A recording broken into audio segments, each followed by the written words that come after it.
today is a day.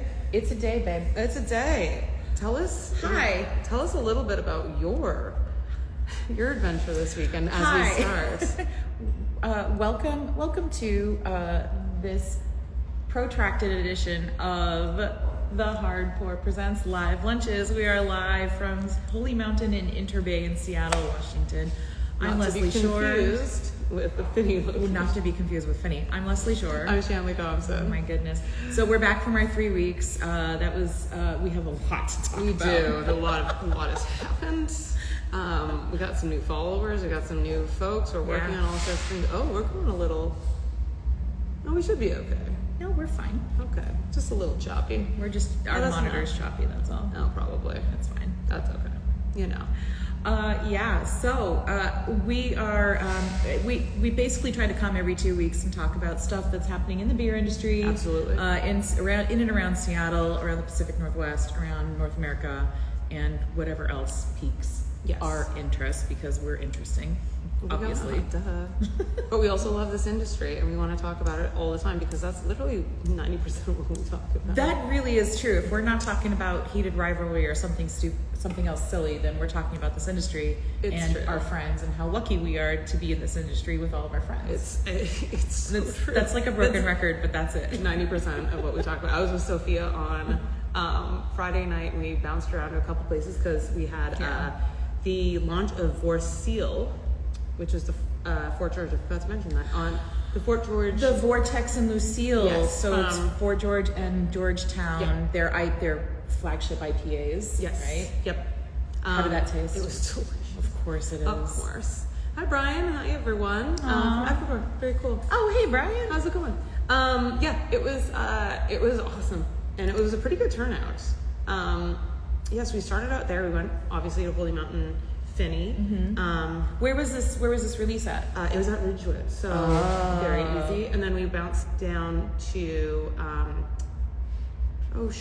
Single Hill Commons, because we were waiting for Dan Katie. Yes, who works here. Yes, he'd come back from golfing, and he was meeting up with Brian Estes. Yeah, from Link Malt. From Link Malt. Who was also doing a collab with Ravenna. Yes. So we were gonna make it up, but we never did. And it just kind of escalated from there. But anyways, you know how that goes. I do. It is. It's true. And but yeah, there's always something going on in this industry. There's always an adventure of some nature. I don't know where. Goodness. Again, I love to just say, let's just do it. Let's go. Why not? It's a lot of yes and for sure. Absolutely. This past weekend, I was down in Sun River, Oregon, for judging with about 60 other judges for the Best of Craft Beer Awards, just the regular awards, not the fresh hop ones, because they do that separately. This is pretty much a global competition, beer competition. There are entries from Bermuda, from Paraguay, from Peru, from Canada, Europe, and some Southeast Asian countries. That's very cool. So it's really quite an interesting competition. There are a lot of BJCP judges and industry professionals and brewing professionals that are that take part in this judging. So it's a lot of very strong judging criteria. And a lot of breweries like to enter this competition because of the notes that are provided by the judges. And the competition organizers really like to press that forward of like, be as detailed as possible. Obviously, you're not going to tell somebody how to brew their beer, right? But you're here to like note flaws and note superlatives, right? Right. And just be as effusive as possible. Like, just don't say this beer sucks, we're not going to meddle it off the table. You got to say like, hey, there's reasons. There's reasons for it. And truth be told, a lot of breweries will enter a selection or a sample to get third party neutral feedback on something that they may want to scale into a production. A lot of it's just one-off. Sure. So we have quite a few Washington breweries win yesterday. That was a lot of fun. That was awesome. They haven't released the list yet, so I don't really want to say anything. When are they supposed to release? Today. Oh, yeah. So okay. Keep hitting F5 on the Best of Craft Beer Awards. paying attention to that. That's exciting. I will say that one brewery that won 2 is a brewery that we know pretty well, that also participated in a collab really recently. How exciting. And that was a very well received collab. How So exciting. if you know, you know. Ooh. But yeah, it's a lot of fun, and it's 3 days. I got down there on Friday, and I left yesterday at the finish of the judging. Yeah, so you said you had. I mean, it's a drive. Down it's there. a drive, and it's just, if I were smarter about it, I would go down a day early and stay a day later, or figure out a different way. But this year I was like, I really don't have time to have any shoulder days on either side of it. But it's always a lot of fun. It's always great to see some familiar faces, but also like a lot of new judges too. Yeah. Robin from Stoop, it was her first time judging at that particular competition. Exciting. And also Tanya from Up. She typically judges there too. Yeah. So that's usually the only time I ever see her. Is there. Yeah. But like Andrew from Single Hill was there, Darren from Beach Cat. So a lot of Washington love was there helping out judging. So it was a lot of fun. And it's also, right in that timeline of like World Beer Cup competition and a couple other competitions. So you're getting a lot of really, really good feedback. So yeah. I love that. And I do get excited about, I love beer competitions. I love how excited, there's something to be said about, you're winning an award, and it's an affirmation that like I'm on the right track, that someone, not just I've succeeded professionally. I think that's fantastic. So one thing I did notice is that a category that used to be quite flooded in the past few years only had 11 entries this year, and it was double or imperial IPAs. Fascinating. I thought those were kind of making a little bit of a comeback. So did I. They only had 11 submissions for that, and so that means that table had to not only take notes for every single one of those 11, but then immediately judge medals.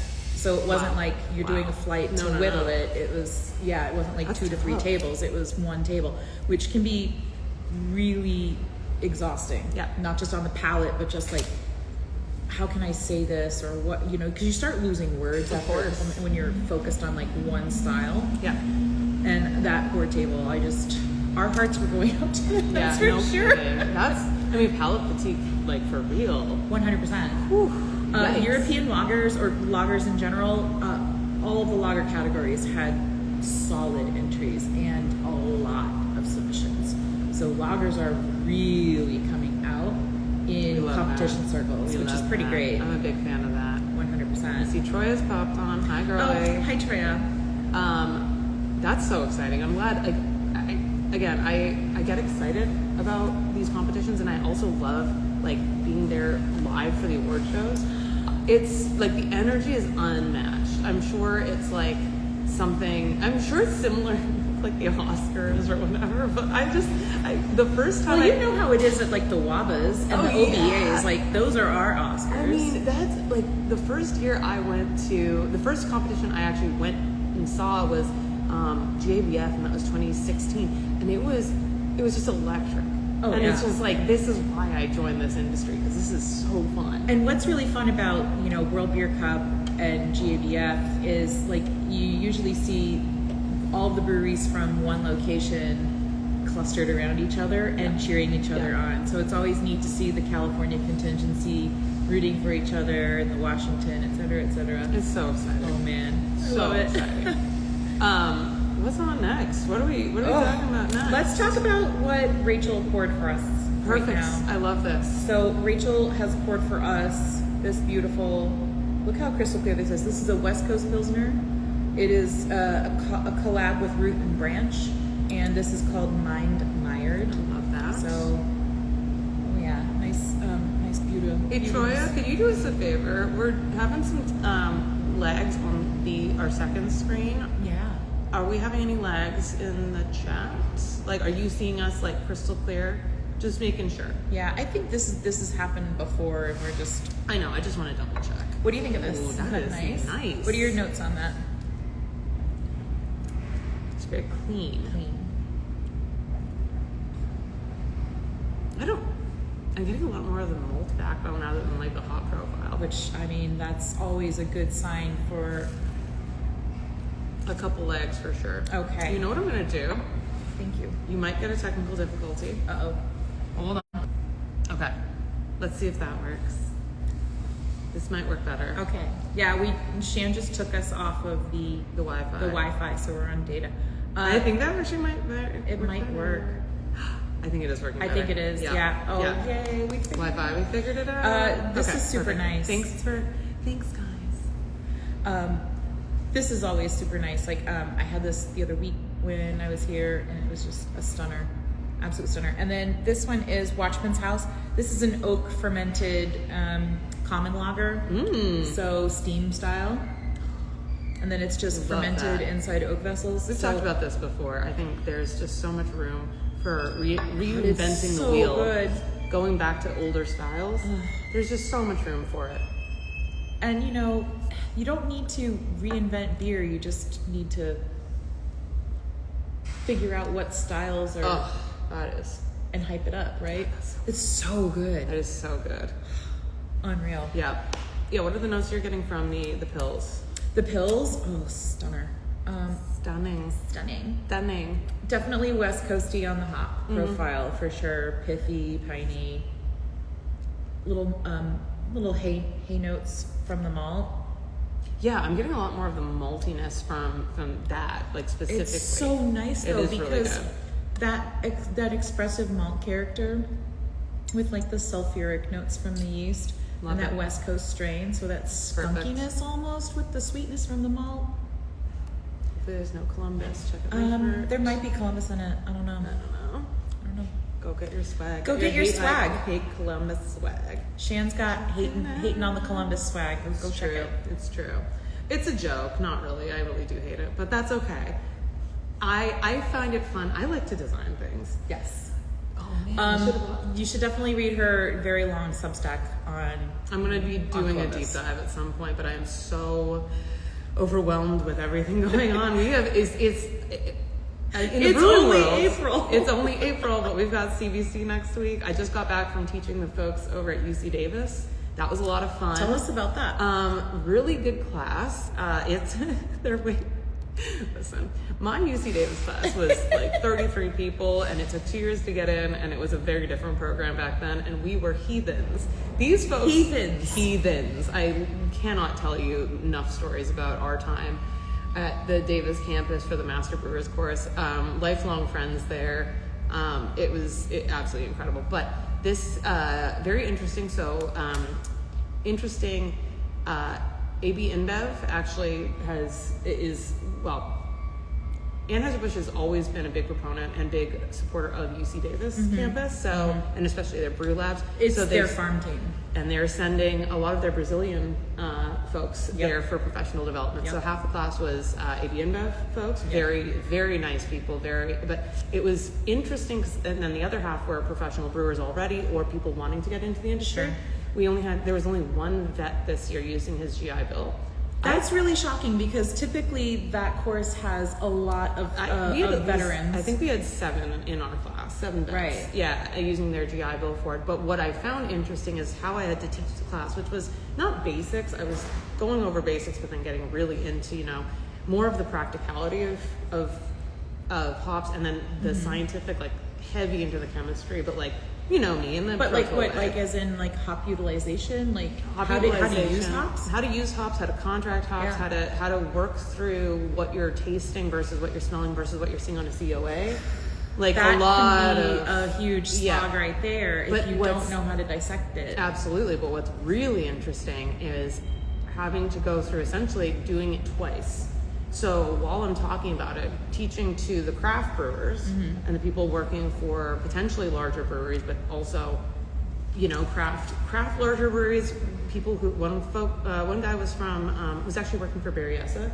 So he's got a whole different story because Chris knows everyone in the industry. Berryessa. Yeah, but like Chris has his own thing going on because everyone knows him. So it's like, well, this doesn't really apply to you.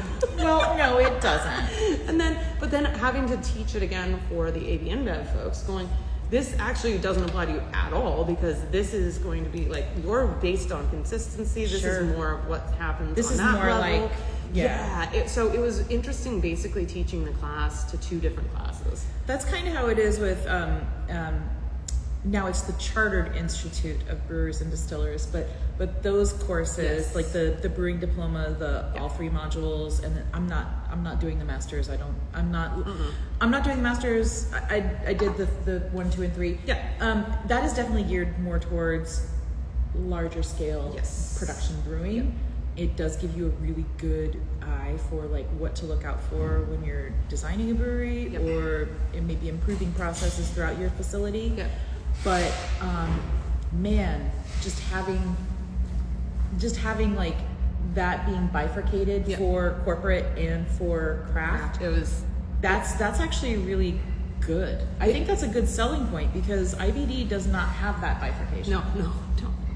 IBD, and what's interesting is they've kind of gotten away from IBD entirely at Master Brewers. So very interesting.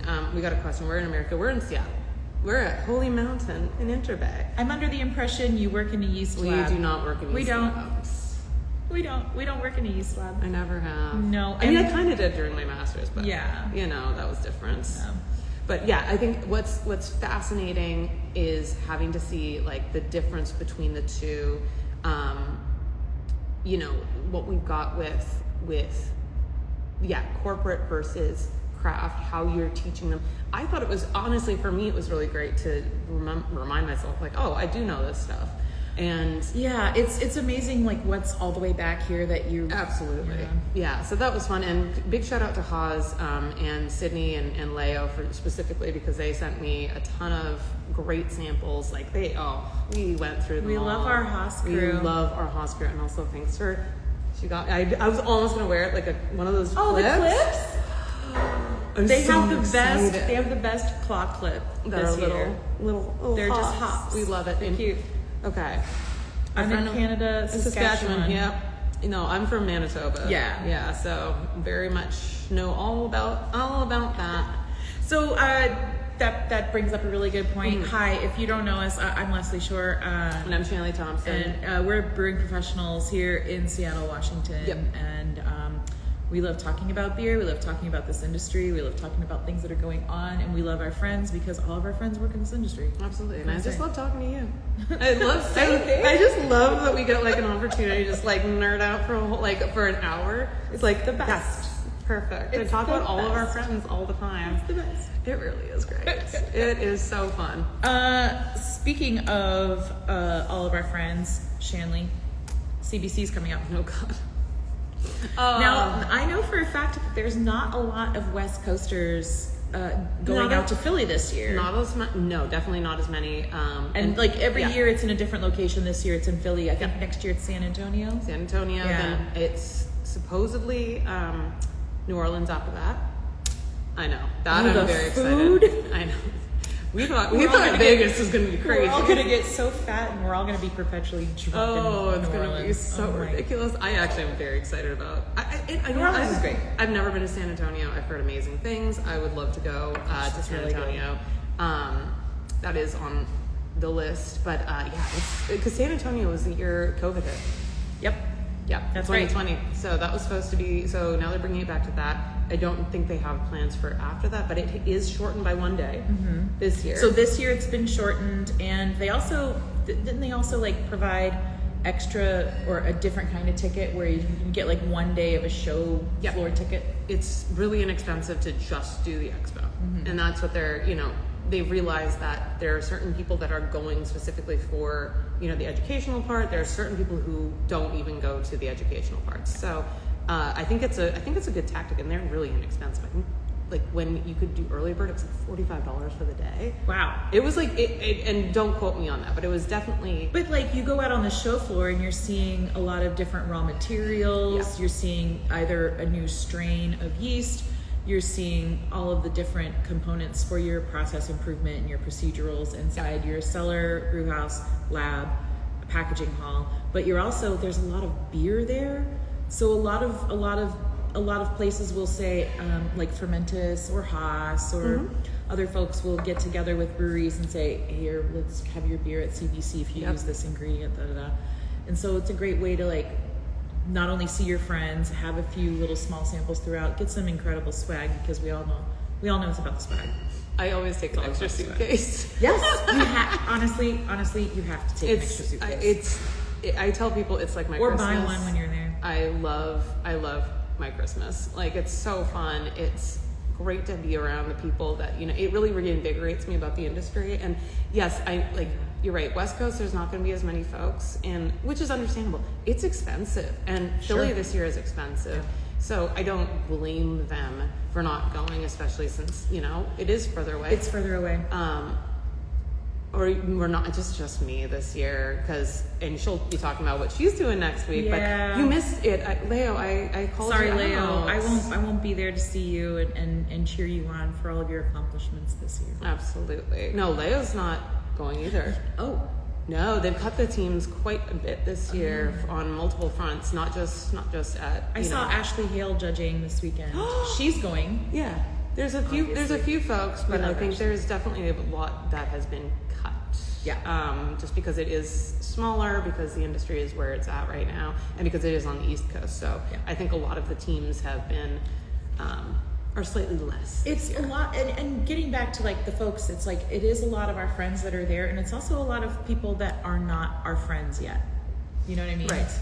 Like you meet so many people and become instant friends, and then you're always chatting and texting or sending each other dumb stuff, but then the next thing you know, you're emailing and showing support, and then you've got a collab or you've got something going on. It's always it's always the best. Absolutely, I'm so excited. Yeah. It's going to be. I'm excited. I will be going live on those days. I will be setting up a schedule. So because I figured people aren't there, so might as well show some what's going on live. Kind of walk through the booths, talk to some folks, go to the parties. Obviously, but I'll be Hi, Z-Biotics. Oh my god, I did reach out to them and More Labs. I'm like, hey, so this is what's happening. Can I get some freeze now? Because I do need it, and it will be helpful. So I will be going through just on my own volition. Just heads up, I will be going live. There will be a lot of content coming out while I'm at CBC if I'm not dead by the end of the week. But that kind of rolls us into... You can't be dead by the end of the week because we have a show. We have a show. That rolls us right into that. But before we do that, why are you not going to be at CBC? Why am I not going to be at CBC? Well, because we're not going. Because you got Malt Camp. Malt Camp is this coming weekend out in Spokane. So I do, Shan and I and Robin Schumacher from Stoop, Daniel Olson from the Washington Brewers Guild, he's the director, and a few other folks. Industry. We're industry folks here in Washington State. We were picked by Washington State University to help develop and flesh out their brewing program. So this is the inaugural year of their brewing program. It started in August. Shanleigh hosted the Hop Camp out during Harvest out in Yakima. Another shout out to Haas for having us. Haas really had they're just stepping up. They really appreciate it. And so this time we're going to talk about malt, and we will be visiting the malt house. We will be with the cohort of the students.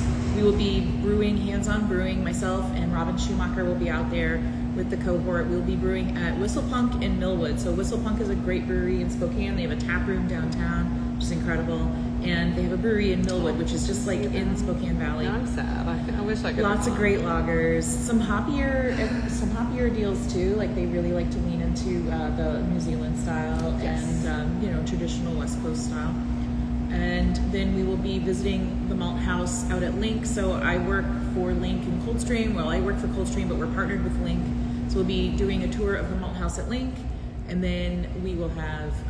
This is just for me because I love Chili's, so the whole class is going to Chili's for lunch. That's the part that I'm. We only have one Chili's in the state.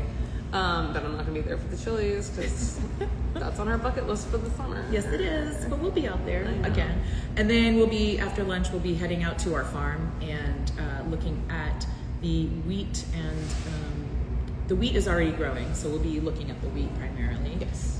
With some members of Dr. Bob's crew from WSU. So Dr. Bob runs the small grains and wheat and barley breeding program. Baby back ribs. Baby back ribs. Thanks, Leah. Thanks, Leah. So Dr. Bob runs the grain breeding program at Washington State University out in Pullman. And so one of his PhD students is going to be out there on the farm with us talking about the test plots and stuff. I love this. So a lot of these folks that take this course, they don't have brewing experience and they want to get into the industry. Yeah. So WSU recognized that need, and they've been after us for a few years to craft this and put it together. It's very exciting. We finally did it.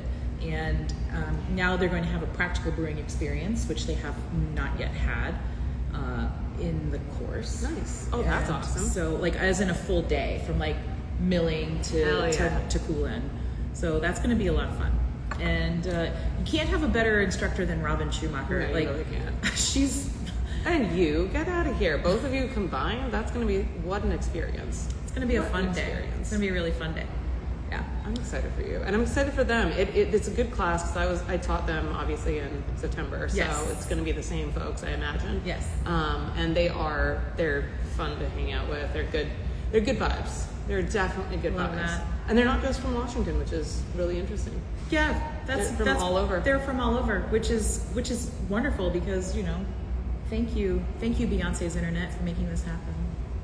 So that's why you're not going to CBC, but what's happening right after CBC? What's happening right after and CBC? And why I will have to be alive for the Friday. Oh, yeah. Okay, so first of all, we're here at Holy Mountain in Interbay. Good call. So let's just say hi to Holy Mountain in Interbay. Hi, Holy Mountain. Thank you for having us. Cheers. This is their West Coast Pills. It's a collab with Root and Branch. It is called Mind Mired. And what's our second one? This is an oak fermented common lager, and it's called the Watchman's House.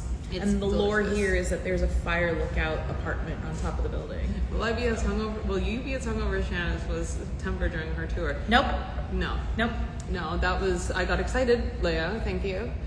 I was just trying to give them a really good selection experience. You know what? You are the best when it comes to showcasing folks what they need to know and making sure that hospitality is extended to every single person. I was trying to show them this is what it's really like being in Yakima. It's go, go, go. It is. Absolutely. Like, you have to be up and out. It was great. You know what? I think I gave them a realistic experience. I think you really did. Yes, thank you. I think High you really bar. did. Thank you. Appreciate it. High bar, yes, Leo. Yes. Absolutely. No We silly strive for greatness. Absolutely. Yeah. Absolutely. Okay, so we've got... Yes. So why do you need to be sober? And why will I not be sober into drunk? Sober into drunk Because is because on Friday, April 24th, the 24th, yes. We have Drunk Herstory. our annual Drunk Herstory performance, and it's going to be at Stoop in Capitol Hill again this year. We're so really happy that Stoop graciously invited us back to host. Oh, the bag! Oh, dang it! That's amazing swag this year. Oh, yeah. No, we just have a bag. Oh, we have a bag. Just trying to find. So Drunk Herstory, if you're familiar with the show Drunk History, it's where you get kind of tipsy and try to retell a historical story in your own hazy recollections. We do this. We do it with women, so historical women throughout time. And this is all to raise money for Northwest Abortion Access Fund. Leo's going back to the coal mines. Oh, bye, Leo. Last year, our show, we raised just over $20,000 for Northwest Abortion Access Fund. The year before and previous years, we hovered around that like $8,000 to $10,000 mark. Last year was like a bang up year. That's awesome. And so this year we have a little bit of a program change for the show. It's going to be very interesting, and it's definitely you got to be there. You got to be there to see what it's going to be. It's going to be great. I'm excited. But tickets are sold out. So if you don't have tickets, then go on the wait list or stand outside and peer your face in like a street urchin child from Victorian times. So whatever.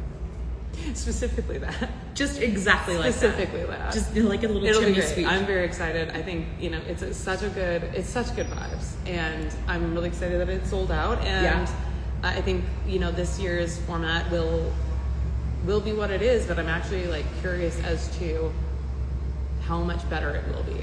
Well, I will say, and since the inception up until the previous year, we had always had it, or the performance at Browers in Fremont, and Browers had since closed. They closed the previous summer. So last year was the first year we were able to hold it someplace else that we were able to actually have more than 75 or 100 people. So I think we had 400 people last year, which we found out was too many people. Couple.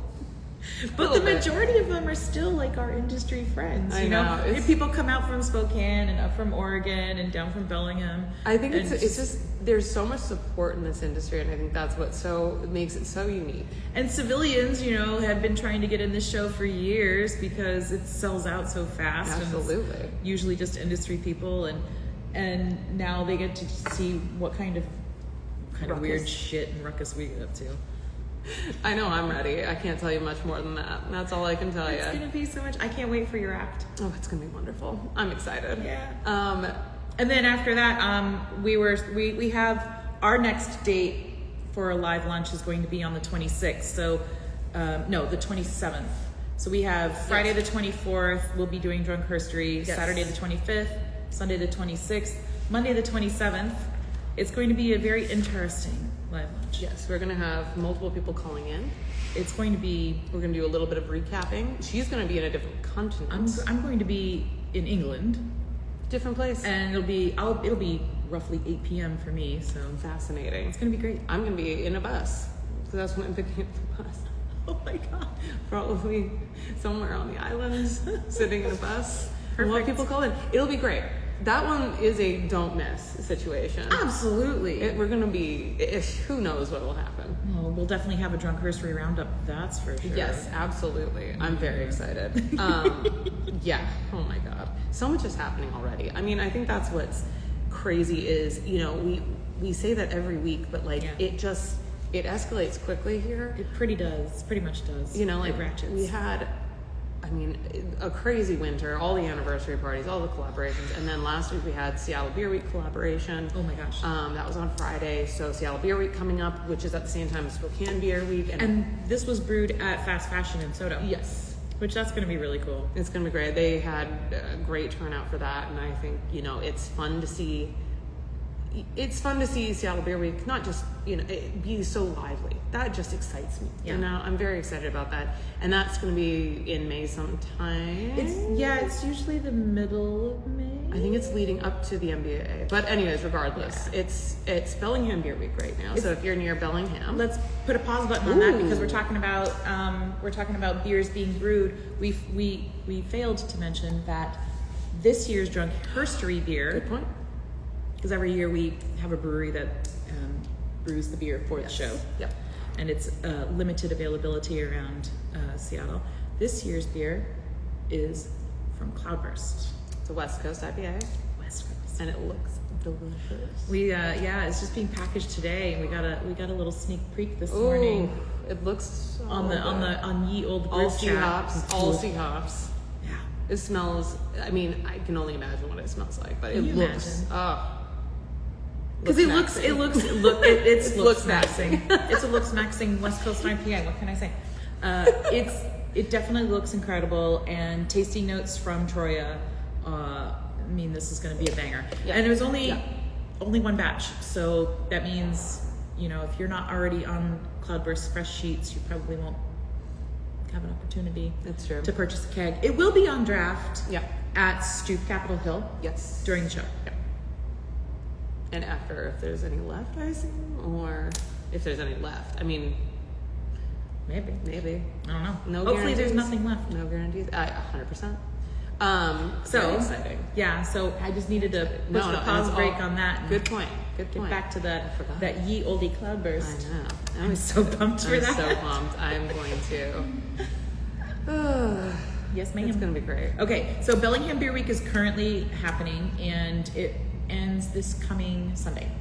Yes. Yes. Yep. It started on Friday, if I'm not mistaken. This past Friday, yeah. And it looks awesome. Tons of events going on. Their website with the calendar, interactive calendar, and just the colors and the descriptions and everything, it's really user friendly. Absolutely. Yeah. And if you haven't, I mean, truthfully, if you haven't taken a look at it, or if you yourself are involved in a beer week around the country, definitely take a look. It's a really cool way that they've formatted it, and I think, you know, we're all learning from each other. That's the joy of the collaborative industry. That's the whole point. If you want some fun ideas and tips on how to promote and showcase your beer week, go over to Bellingham's. I mean, they've got such a great community up there. They really do. Yeah. You know, it's fun to watch them not just grow, but like exponentially grow, and how many people are involved now up there, and it's just a great vibe if you haven't been. We all do better when we all like show each other up, help each other out, and volunteer for each other. That's like the best thing.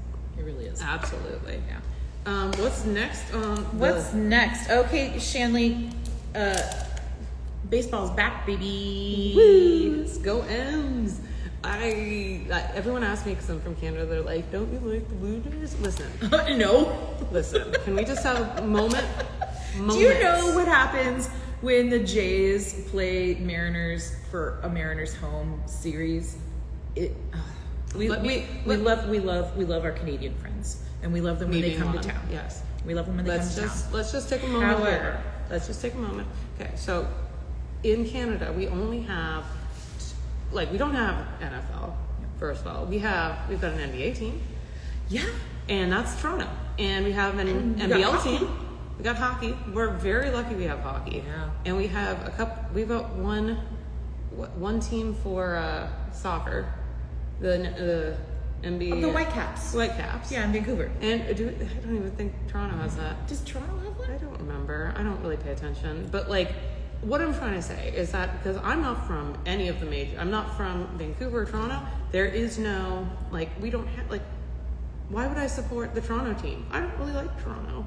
I mean, it's a nice city, but we were conditioned not to like Toronto as Midwesterners. Let's be honest. As a prairie peach. I love that. Call me that forever. I will. Oh, thanks. I'm changing your name right now. I love it. Prairie Peach, Uncle Mike. But I've jumped on the bandwagon of the Mariners because I am not a fan of the folks. I mean, whatever. But the Blue Jays suck, so that's what I'm going to say. So, Mariners, they really stepped up, speaking of swag, they stepped up their swag game, and they stepped up their food concessions at the stadium this year. And one of the crazy things they did was they made a Washington State ferry into a nacho boat.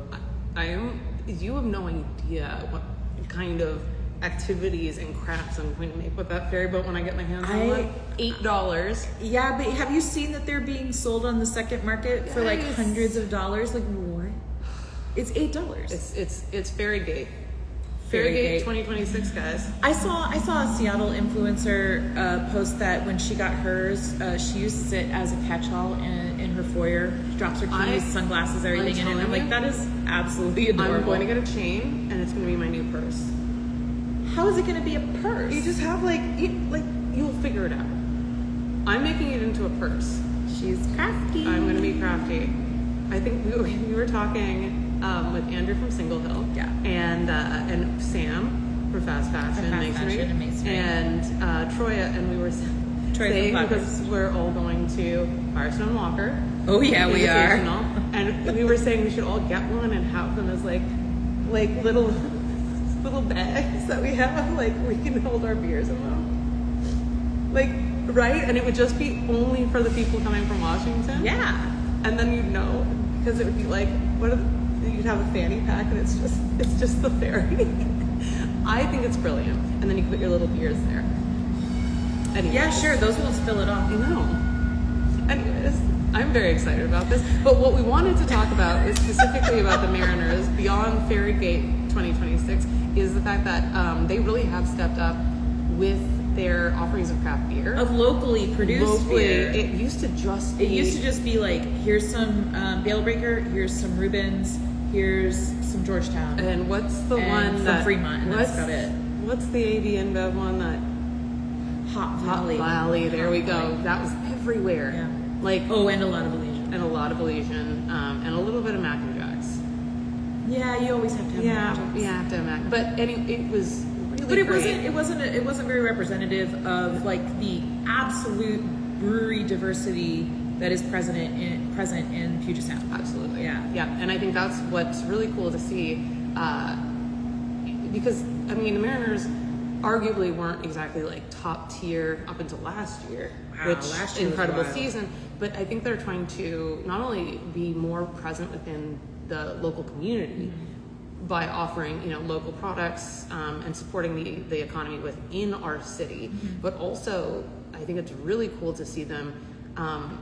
Like they want to bring people into the stadium, not just for baseball. So they're offering some incredible food options, incredible beers, but I think it's so awesome to see that Latin change. Lass is there. Yeah. Holy Mountain is in there. There's a lot of smaller breweries that don't have big production runs and therefore don't have the storage space to do a massive canning run for it to just go into the stadium and stay there for a few months. Absolutely. Like, we're looking at fresh stuff that's being rotated in and out from smaller producers that maybe have to call craft canning. Yep. Because Yeah. canning lines are expensive. We know this. Yes. They're so much fun to run. Absolutely. But having that exposure part and being able to go to the park and get your friend's beer in a can and actually enjoy it instead of like your other friends who you really like as well, but they've been there for a while. Yep. And it's just like, wow, we're really showcasing that there is a lot more to Seattle than this. Absolutely. It's so fun to see. I mean, the thing about like the craft beer scene in Seattle too is we support the Mariners, so it's kind of 100%. nice. It's nice to see them give back and recognize, like a lot of people are watching the Mariners in craft beer bars and Yes. craft breweries, so it's fun to have them give back to the community. Yeah, and we all get very excited because when our sports ball teams do well, our breweries do well. It's true. It's true. We And our talk about hospitality industry does well. Restaurants, hotels, everyone. Are they? Ooh. Ooh. Well, I mean, I think we talked about this during the Super Bowl episode that we had. You And we had some great statistics. and we were also talking about like how it's going to be potentially this summer with World Cup. With World Cup. I don't think we're going to see, like we were talking about in that episode, I don't think we're going to see a lot of spill out population-wise towards Ballard or Woodinville or Issaquah, but there is definitely going to be a larger presence like around Belltown, Absolutely. LQA.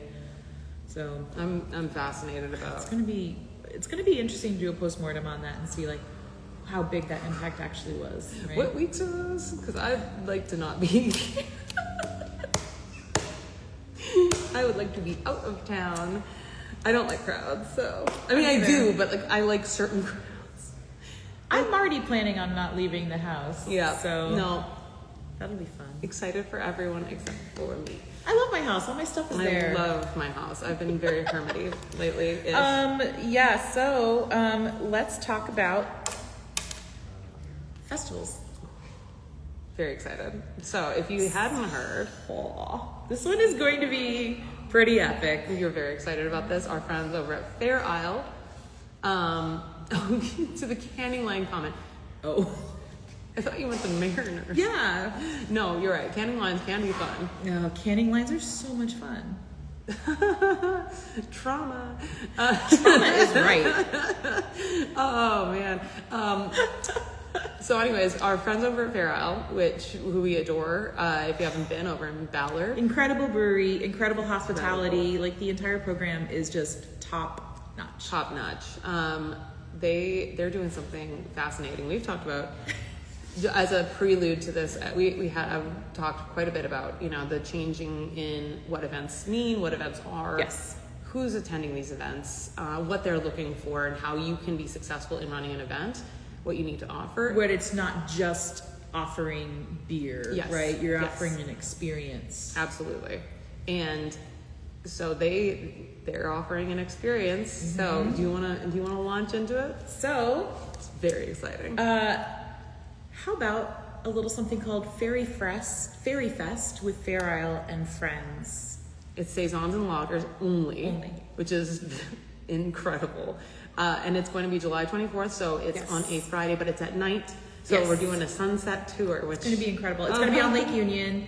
I just got so excited. Tickets sold out within a half an hour, like less than a half an hour. Within 90 seconds, the VIP tickets sold out. Yeah, we had tickets. We had VIP tickets in our carts, and they were gone. Seconds.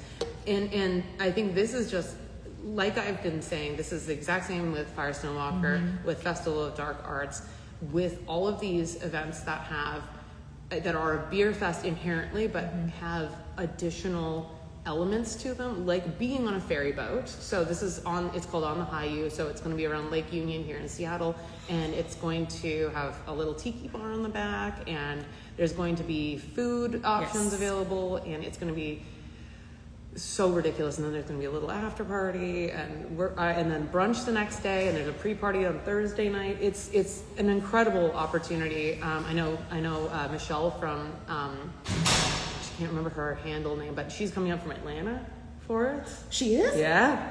Excited to Feast is her handle, Michelle from Atlanta. She's a creator on here, and a beer professional over in Atlanta. She's flying in for it. Oh, that's going to be wild. It's going to be fantastic. So what we've talked about is exactly that. The fact that we have, it's not that beer's dying. It's not that beer fests are going away. You need to reinvent. You need to have something else to bring people in, because if you're spending your money on something, and if it's too protracted of a time, if it's not a very set and defined period of time, if it is just go in, show up, here's your tokens, then you go sit down and you have like an ounce and a half of beer, and then you're gonna eat some chili cheese fries and then go home. Maybe walk around in the mud, or you can have a very curated experience, which is 4 hours of unlimited pours with a very edited tap list or set list from breweries, and some kind of experience. Like last year, Washington Brewers Fest, which is coming up in, I think it was June. Hold on. June 13th, I think. I believe. It's the same weekend. Yes. Yeah, it's the same weekend as the Combine Derby out in Lind. Hold on. But Washington Brewers Fest last year, they had wrestling. Yep. They had a local professional wrestling ring, the squared circle, in the middle of the park, right by the Space Needle, which it was a lot of fun. It was a lot of fun. There was a lot going on. And I mean, I believe they sold out too. They did. Yeah. They did. Yep. And those tickets are on sale right now. So if you have not gotten those and you're planning on being at that, I would recommend doing that sooner than later. But having a ferry festival like this, beers on a boat with, all of your friends. Peak of summer. At the peak of summer. The 24th. So it's going to be light until like 10 o'clock. And you've got the weekend before too. Hold on. Madame has out her I have analog to plan planner. I need to write things down. The weekend before, on the 18th, is Loggerhead planned for. Out in Snohomish. So there's a lot. At No Boat. There's a lot going on. Loggerhead is one of the better festivals. 100%. It's lager focused. It's at No Boat Brewing, and it is absolutely a stunner of a day. Absolutely. Last year they had flash tattoos. Something else. It's just something different. It's something different. It's out. It's beautiful out there. It's gorgeous. They have wine options for those who. They got great food too. Oh my gosh. Food. It's a really excellent fest, and it goes to a great cause too. Washington Wild. Washington Wild. Incredible. Yeah. If you're not prepared for summer, it is coming.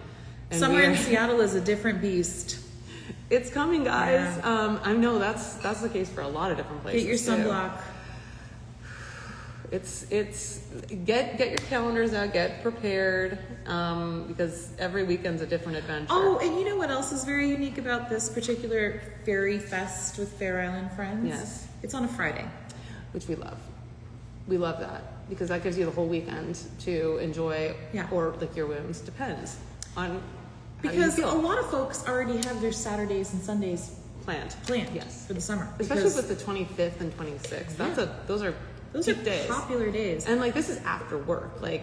And let's be honest, most folks here in Seattle, if they're not working in a brewery, if they have a tech job or an influencer job or any kind of job that doesn't require like physical, I need to be on site kind of employment or career, they typically don't work Mondays and Fridays. Right. They'll work from home, but like, they kick they'll out, take, Summer Fridays. Summer Fridays. Which is like, which also needs to be Summer Mondays. God, 100%. What we really need is a 3-day work week and universal basic income, and we all need to have everything taken care of. 100%. So we don't have to worry about being in debt just for a scratch. Yes. Burn it all down. Burn it all down. Scorch. Cheers to that. Hi, I'm Leslie Shore. I'm Shanleigh Thomson. How you doing? We are here at Holy Mountain. We use every 2 weeks. We took a 3-week break just because Miss Thing had to go to Davis. I got to go to Davis. We're going to be coming back the week after CBC. Yeah. So not next week, but the week after, which is the 27th. April 27th. Yeah. She's going to be in a different country. I'm going to be on a bus somewhere. It's going to be great. It's going to be great. We're going to have guests call in. It's going to be a well worth it episode. Is it going to be like Space Ghost, Coast to Coast, where we have people call in, put them on a little TV in the screen? That'd be really fun. Yeah. Let's do that. Of course. Yeah. So, what, like it's hard? We know how to do that. We know exactly what's going on. Okay. We are at Holy Mountain in Interbay. And ready for you, madame. We're going to be bringing on our compadre. Adam, we've addressed this. Unfortunately, it's just me this year. Yeah, Adam, you don't get the luxury of both of us. Sorry. I know, it is a lot today. So we have our friend Rachael Eichner here. Rachel's gonna talk about the brewery. Yep, you're good. Face forward. We're all just gonna talk to the camera. Holy water. Holy water. We love our holy water. Holy water is probably one of the better holy hop waters out there. 100%. Got to do the influencer thing, Gotta. Don't forget. Gotta. Hi, Rachael. Hi, guys. So, tell us about Holy Mountain, how it started, and where you guys are going. Well, we started just over 11 years ago, and I think the original owners, Colin included, really wanted to make sure that they were filling a void within the Pacific Northwest and in Seattle of what the kind of beers they wanted to see and wanted to drink as well. Yeah. And in the first year, they definitely brewed well over 100 different styles. And I think it's just always wanting to focus on, the intentional part of like, if we're going to make a style, we're going to do our best to make it the absolute best that we can. Yeah. Case in point. Yeah, that Watchman's House is sick. The Watchman's House. Really don't see that beer. No, anywhere else. And like Watchman's House. This is also one of the few amount of breweries here in town. Like Bazaar is another one where it's more you can find esoteric and historical styles on a pretty regular rotation. I love it. Yeah. Hi Derek. Hi Fred. We love you. Sometimes they pounce in here, but not today. That's okay. That's okay. I think we're always still trying to keep that same ethos, and in terms of what we're looking for in the future, it's to keep making, consistently delicious beer. And it's fun now that we have Dan as well. It's just like another pair of fresh eyes, and another pair of another style preferences. And so you guys recently brought Dan Katie up from San Diego from Taproom, and so he's here now with Brewer Megan, because there's more than one Megan that works at Holy Mountain. Brewer Megan. Shout out Brewer Megan. She's the best. Like, she's back there. She's awesome. But yeah, so you guys brought Dan up at the beginning of the year, and so we've already seen, us as just customers, we've already seen like a difference in the tap list as well. It's not a huge shift, but like the IPA offerings are definitely different. He is a big fan of bitter, for sure. Yeah, and we love like that. We're stoked. Yeah. But yeah.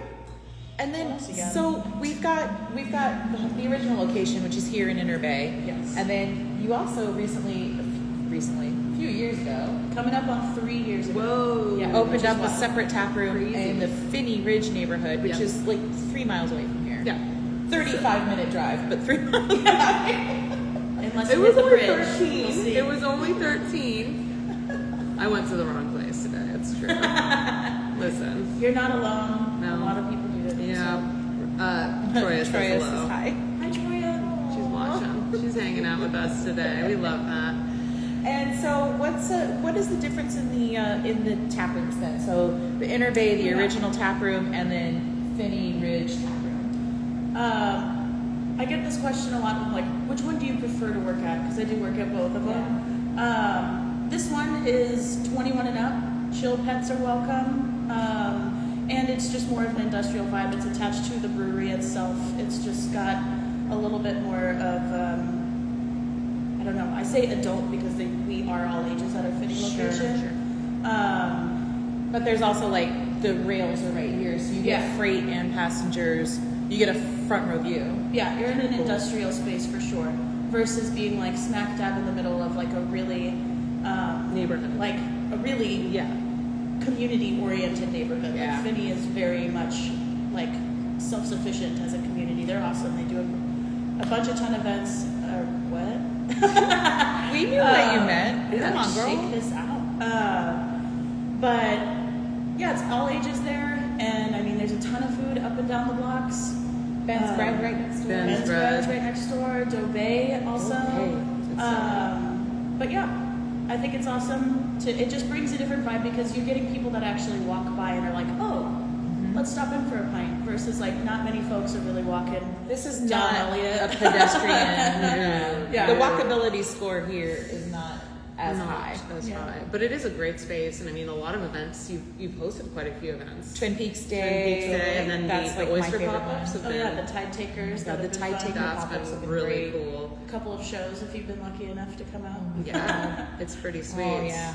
And so if it's someone's first time at Finney, what would you say? How would you guide someone who's like, I've never been to Finney. What should I expect? What should I look for? What should I do? Well, I'd say for both of them, most of the tap list is going to be generally spot on the same. A little difference here and there depending on when the keg is about to kick or something. But Sure. I'd also say for both locations, like we have some snacks available, but we very much encourage you to bring in outside food, which there's so many options up at Finney, which is great. And then right here next to us at Interbay is Dantini Pizza. Shout out! They're What's incredible. up, Dantini? Insane. The best, It's honestly, the amazing. best pizza. And the best people. They're Yeah. awesome. They're pretty awesome. I love those folks. But yeah, so I would say bring in outside food. What you can expect also at both locations, definitely like friendly service and Hospitality is knowledgeable. top tier. And it's really Seriously. important to us for sure. And we Seriously. want to make sure that you feel comfortable talking about beer, whether or not you know anything about it. Yeah. And I'd also say that we don't do samples and we don't do flights, No, they don't. so don't expect it. I thought- But we're happy to walk you through and talk you through. Yeah. It's just Getting beer. you the beer that you want. It's just beer. Yep, absolutely. And it's really delicious. I mean, there's no style that I think I've had here that I'm like, yeah, no, I'm not doing that. And I can understand some folks have decision paralysis, but this is not a place, and breweries in general are not a place for a decision paralysis. Like, it's beer. Just order it, enjoy it. And if you don't like it, then that's another avenue for you to explore. There's never a wrong answer. The way Thanks, I Adam. say, because I get a lot of people that ask, like, oh, well, what's your favorite? What should I have right now? And I instead, like, always stop them and say, well, what do you like to drink? Like, let's start with your personal preferences before you just, like, because our tap list is ever changing. Totally. You come in next week, it's going to be some different stuff on, and then, you know, it's just always kind of building and things going in and out. So you just don't go with the flow of what is the most popular. Really think about what you enjoy drinking. That's true. And we'll try to help you find the best possible beer for that. And you have, as a very knowledgeable staff here for the front of house, but you also have the team is led by Cicerone. Oh, yeah. Freaking Chelsea. She's incredible. Yeah, which is, I mean, it's not super rare, but it's definitely a huge asset. I mean, I don't see a lot of breweries. That's not true. There's not that many breweries that I know of. It's not as common. It's not as common as you think it would be. Right. You know, to have a sister-own lead the taproom, which is pretty incredible. So, I mean, that's this brewery to me sets a lot of is apart from other breweries. Yes, it makes beer, but like there's a lot that does separate Holy Mountain from other breweries in this industry for sure. What is your favorite part of working here, or has been over the last few years? 'Cause you've been here for It'll be 5 years. 5 years to think about. That's too. wild. That's actually awesome. That's incredible. That's absolutely incredible. It's definitely been one of the most fun jobs that I've had, and I think above all, like as the industry as a whole, it's the people that I get to know. Like the fact that I've met you two ladies, and we're such buds, and everything that has come with like the connections and getting to meet folks who come in to visit from all over the place, and they've just heard about us and they're so excited to come in. I think that's always just really, I don't know, fills my cup. It's really cute, but I would say my favorite part is our community who comes in and shows up just the same way that we show up I love that. at all their places. So What would you say is the most interesting part of having this type of community show up for you, and then like how you guys do outreach? Like, you know, you've done an awful lot of collabs in Japan and throughout North America and throughout pretty much the entire planet, right? mm-hmm. So you're in terms of community outreach. Yeah. I mean, I Because, like, think, you know, if you're talking about Japan, like, how many people in Japan knew about you guys up until, like, 2 years ago? Good point. sure. Sorry to put you on the spot. A little bit. Let's see. Yeah, give me a little Jeopardy music. What else do we have? This is again. Oh, we can't sing Jeopardy because we'll get sued. We'll definitely get I think you can do 12 seconds of it. Mhm. It's a 30-second song. But no, I watch a lot of Jeopardy. I would say in terms of community outreach, I mean, Love it. whether or not that's like getting our beer into new hands, Yeah. like we're definitely still very Seattle focused. Yes. We are distributors, but you know, it's exciting to be able to make those connections and be able to get our beer into new markets and stuff. But I mean, we love where we are so much, and it's such a special So the place. focus is definitely as local as possible with, like, little prongs going here and there for awareness and, like, community-minded or community building with other breweries. Mhm. Yeah. And what do you have on right now that is, like, just really can't miss it, don't sleep on this?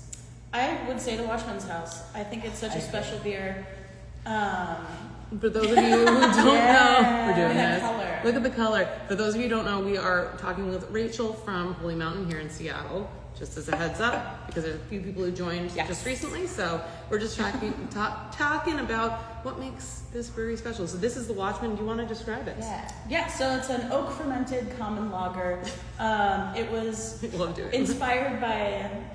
I'd be so good at Coachella, guys. Oh my god! I could imagine you. I mean, really, Girl, Yeah. let's not bring up Coachella right now. Squirrel. So the Exactly. the Watchman's House is an oak fermented common lager. The lager was fermented in barrels that previously held Imperial Stout, which is really exciting. Look at that really see color.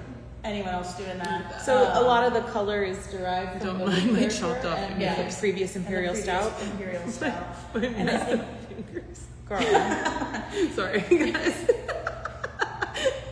don't mind her. So it's fermented in previous use Imperial Stout whiskey barrels, Bourbon barrels, and it's just fermented in there. Yeah, so it spends weeks as opposed to months. Mhm. It's still lagered cold, but it's I don't know. It's just got And this like beautiful this is not complexity the while first- still being light bodied. It's absolutely delightful. Yeah. Like there's so many layers to it. Mhm. This is not the first time that this brewery has done this, right? Absolutely not. No, this is like I think we've done this almost every year. Almost every year, Ryan? We have a Every question. year. Are you using, what kind of hops are you using? Which companies are you working with? And do you cold crash to get that clarity? I would say that's not entirely a question for me. Rachel runs the tap room and the merch. And I would imagine. I don't run the tap room, I will say. I work in the tap room. Rachel But, runs the merch section and and a few other things. Rachel's You know. everywhere, but she's not in the cellar. We can find out about that. That is something we can find out. I will about. say that I imagine it was that the majority of the raw materials that Holy Mountain uses come from as local as possible, and Definitely. good amount of hops are grown right here in our backyard in Yeah. Washington State. So a lot of the hops can be either very farm specific, where they're purchasing from that particular farm, or they are working with a hop brokerage firm. And I would say what's really cool about Holy Mountain is when you do get their tap list, they call it out exactly where they're getting each hop. So they'll say each like, source, the malt is from Lincoln Coldstream, or they will say like, oh yeah, these hops are coming From direct Roy Farms, from from Roy, Haas. from Haas, from Chief, from Steiner, from wherever. And Loza's a big one that they Loza, they work Goshi. with. Goshi, you know, they do a great job at doing. Going through the supply chain and having that visibility. Which so I think hope that answers your question. Yeah, I think a lot of breweries in the Pacific Northwest have really started to do that in the past couple of years too, where they are actually listing that traceability factor for their beers. So And I think that's fantastic. I mean, it's super key. this is something I talked about when I was at Davis. It is changing the way that people buy hops and malt and their ingredients. And that does actually include not just those raw materials, but the yeast. Yes. You know, and you can really get specific with that, which is awesome. And I love that's what you guys do here. Is It's important to know where your food and where your drinks come from. Absolutely. So with the Watchman's House, what's the story behind the name? Oh, yes. So on top of the roof this is a super old building, and on top of the building is like a little watchman's house, a little apartment that was built. The owner at the time, back in the 50s, there were a bunch of his buildings mysteriously catching fire on Elliott. And Really? So I guess the Oh city my pressured God. him to figure out some kind of solution, and he built this like luxury apartment and then rented it out, tasking the people who live there to be the watchmen of the area. That's incredible. That really does also kind of somewhat tie into the Twin Peaks lore of this brewery. Totally, which there's so much of. Oh my gosh. Well, unless you guys have anything else, I've got to open my tap room. Go open your Go open your tap room. Thanks for having Thanks me for on. joining us. Love you guys. Love you too. Thanks. HS Brewing Company, we can connect offline about some of the questions that you have. It's definitely, I can see that being a challenge, but there's In South America? in Colombia, there's definitely some folks that you can reach out to within that area Yeah. in Colombia and South America that are fantastic to work with. One of the people, I believe he was from Cartagena. I can't remember. I think he was from, anyways, one of the people that was in my class, and he's an established brewer, so we can connect offline about some of those questions. But very exciting. Love Rachael, love Holy Mountain. Again, we're here at Holy Mountain. We're having a fantastic beer, and as we mentioned, some of these older styles that you don't really get to see a lot of, but are delicious and well made. Love that. They typically will have on a brown beer, an ESB, they'll have a blonde, Yep. and then out of nowhere will be this incredibly dank West Coast style IPA, I love it. or an incredibly overly hopped, not overly hopped, but like heavily hopped Northwest style IPA. Absolutely. So it's always interesting to see what they come up with. Absolutely. And just making sure that diversity of styles is there, because you can get palate fatigue just by drinking lagers and IPAs all the time. Yeah. You need that I malt agree. reset. I completely agree. And I think Which, speaking of England, when I will be there in a couple of weeks, every time I go, it's nothing but camera for this lady. we love that. Oh, We love man, that. I'm John. going to be so Oh jealous. my god, I'm gonna be very, very happy. And when we get into New York a couple weeks later, having an IPA for the first time is going to blow my I know, your palate out of palate's the going to water. be gone. If you don't follow Leslie already at Leslie Shore, you definitely want to, because she will be documenting her travels when you have service. Yeah, I won't have service for like an entire 8 days Oh or a my week. It's gonna be great. It's gonna When be she really gets great. back, she will be documenting. We're very excited for her. Going off grid sounds absolutely incredible right now. I 100% recommend it. I'm jealous. Just do it. Just go for it. I think we're rounding out the We've last bit. got some small things to talk about. You hear the trains going by here, Holy Mountain in Interbay. Love If you just joined, and we are Shanleigh, Thomson and Leslie Shore, and we do this every 2 weeks. We just took a 3-week hiatus for my stuff that I couldn't make it here for last week. So we will be doing this again on April 27th. Where will we be? Well, I'm going to be in this small village town of Shrewsbury in the south of England.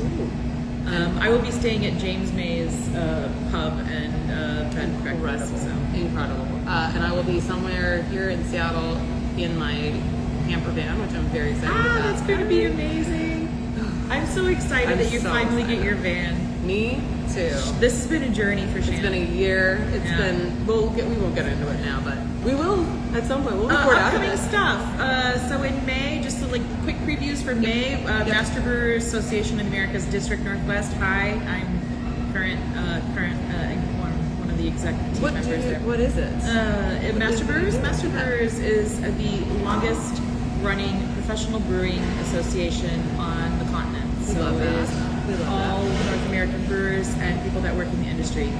And it is an invaluable resource of information, the online library and the amount of networking you can potentially have and talking with your industry peers about any issues that you may be facing is incredibly key. It's all about empowering folks with education, with scientific education as well. It's not just it's not hedonistic or anecdotal. It is, here's an abstract that I worked on, and I'm going to talk about it. It's incredible. Yeah. And so twice a year, our district does a conference, and the conference in the spring is usually held at the prettiest little Best Western in all of Oregon, the Hood River Best Western. Yes. It's great. And we'll be there in the middle of May. And if you don't have your tickets for that conference, get them. It's literally incredible. It's one of my favorites. And you'll be surprised at how many people you don't think you know. And then you get there and you're like, oh, I do know this person. Absolutely. And right after that, actually, because our conference this year is on a Saturday. And then Saturday evening, up in Sunnyside in Eastern Washington, is Goat Fest. Yes. Held by Varietal. And this is all Bach beers, which is incredible. It's gonna be so fun. This is the 3rd anniversary for Goat Fest. I love this. And it's usually like there's probably about 10 to 12 breweries that participate, and it benefits a local charity in Sunnyside, usually food bank or some domestic shelters for folks. And the last 2 years, local loves, Lad and Lass, have won the popular competition or the popular vote. We'll see if this is going to be a three-peat for Mr. Ladd. Don't know. But it's a lot of fun. It's great. And Bach beers, and who doesn't love Bach beers? And Gasworks is moving into the old Seattle cider spot Very in exciting. Sodo. If you haven't been to Gasworks, And that's just their production, not the... they're incredible. They're incredible. I mean, if you've been sleeping on Gasworks because you don't know how to get there, that you can get there by boat or paddleboard. Paddleboard. It's right off the Burke Gilman Trail here in Seattle. It's absolutely incredible. The beers are absolutely out of this world. And very good. Kyle has done such a great job at putting together that program. He's just really. But I mean, if you go there during the height of summer, A, it's packed. B, they turn around really quickly. They do a great job. It's surprising. You walk in and you see, oh, I can't get in there because it's sardines, because most of the seating's outside. But it's very, again, how quickly that turnover is. They do. But also the beers turn over really fast. So they've been struggling to keep up. Yeah. And so they bring in beer from their friends, obviously, other people they have up guest in the line. house. But I know it's been a struggle for them to keep up with demand. For the summer months, because it's so crazy. Yeah. It's just so crazy. One thing about that too, I mean, they can only do pints, which is brilliant, honestly, because realistically, like, if you're catering to that many people, which is why they can turn it around so quick. No tabs. No tabs. No tabs. Pay as you go. Pay as you go, and only No flights. No flights. Just you got to One pint size. or nothing. One size. Yep, and it's that's the way to do those high volume places. Yeah, so. because if the majority of choice is removed, then the pace is quicker. Absolutely. Yeah, absolutely. And also, Lowlander is now producing. Right. Just Lowlander, in time. yeah, Lowlander finally got their production approval from the government, so they're chugging away. How exciting! Brewing, right in time for baseball, football, soccer, FIFA. Yeah, Yeah, exactly. And yeah. Amazing! What a great space they have too. I love that. Where can they find you, Leslie? I'm at Leslie Shore. That's it. Just me. Just you. Just and me. we're the hardcore, so we're gonna we put these up on our YouTube page, which is at Live Lunches. You can find that in our Instagram, which I have tagged, I've put in. Yeah.